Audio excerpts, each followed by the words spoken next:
Hey, Gospel Community leaders. This is a quick update for those of you who weren't able to make it to the leadership community this week, or just as a reminder for those of you who did. Just wanted to give you a couple of things coming up for Gospel Communities in the weeks and months ahead. First of all, I'd like to group the Gospel Community leaders into cohorts. So we're going to have 3 cohorts. The first cohort will be Daryl and Carol, John and Mary, and Mike and Lisa. Cohort number 2 will be Gary and Colette, Dave and Linda, and Jim and Susan. And the third cohort will be Mike and Dixie, Shad and Katie, and Wayne and Marissa. And the purpose of these cohorts is really just to meet with a pastor once a quarter, share what's going on in your group, and pray together. And that's pretty much it. I'll be sending more information out about that as we move ahead. Also, I will attach to an email that has this video in it a calendar for the next year or so. And what we're really looking at is I want to encourage you to think about, pray about, maybe talk with your gospel community about whether or not your group would be willing to meet through the summer. I know that's not something we had originally planned on doing, and if your group doesn't want to do that this summer, that's fine. But I would encourage you to consider meeting once a month through the summer, June and August. In July, we're going to do an all-church cookout, and that can take the place of Gospel Community but that month. But just as a way of staying connected, get outside, grill out, cook out, meet at a park, meet in the backyard, throw a Frisbee, whatever. But I just want to encourage you to continue meeting through the summer. And then we've gone ahead, I met with the pastoral staff. We've gone ahead and marked out all of the Gospel Community Weeks through the next ministry year. And so that way, as we're planning ministry events and activities, we've already got those Gospel Community Weeks on the schedule. And those will be attached in this email. Finally, I want to review the purpose, the size, and talk a little bit about new people. The purpose of Gospel Communities. Gospel communities are not a one-stop shop for disciple making. They're not intended to be where disciples are made from start to finish. They're just one piece of the puzzle.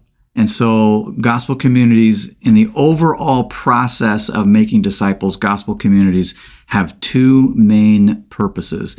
The first one is that they connect households with a shepherd. A couple of years ago, the Lord spoke to me and said, every household has a shepherd. And that was the goal that we wanted to work toward, that every family, every household, whether they're a family, whether they're single, whatever, in our congregation has a shepherd assigned to care for them, to love them, to know them, to pray for them. That's why we redefined elders as overseers of gospel communities. That's ultimately what gospel communities are all about. Every household has a shepherd. So that's the first purpose. The second purpose is that gospel communities help people feel connected with a circle of church friends. You come in on a Sunday morning, there are a lot of people here. I want anyone that walks in to see 7, 8, 10, 12, 15 people that they know, and they feel an affinity with, a connection to. They have a circle that's their circle of people at the church. And so gospel communities, once a month, sharing a meal together, praying together, that's really what it's designed to do.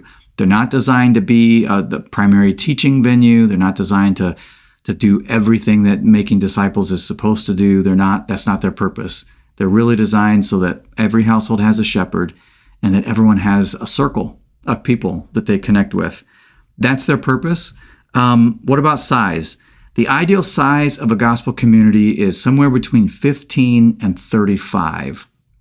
So when you get less than 15, the social dynamic of the group changes quite a bit.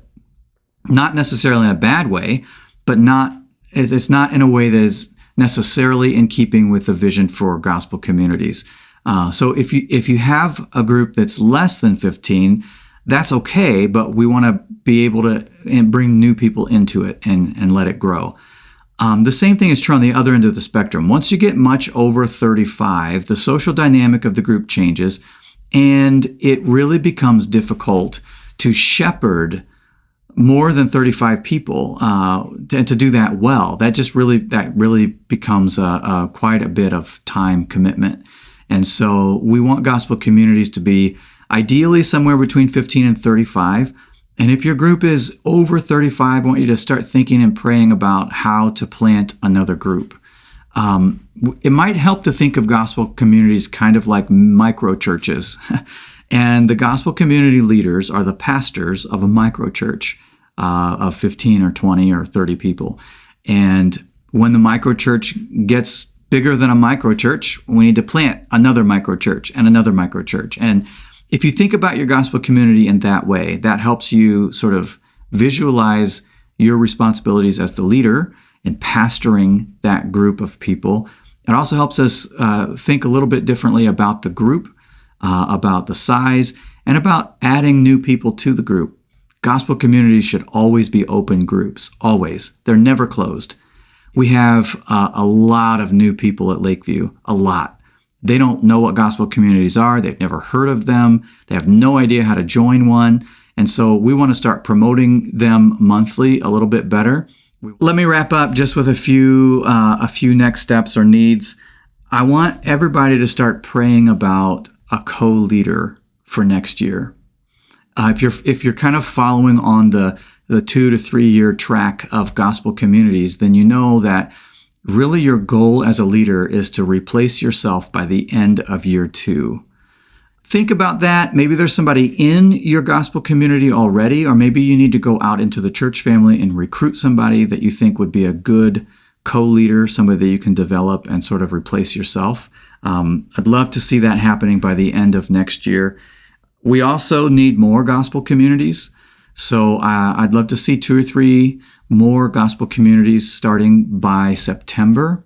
And hopefully sooner if we can, but definitely by September, I'd love to have 2 to 3 more gospel communities. So if you have people that you would recommend, please send me their names. Thanks for leading a gospel community. I really appreciate it. I think you're doing a super important thing in the life of our church, and I'm just thankful for you. So God bless you.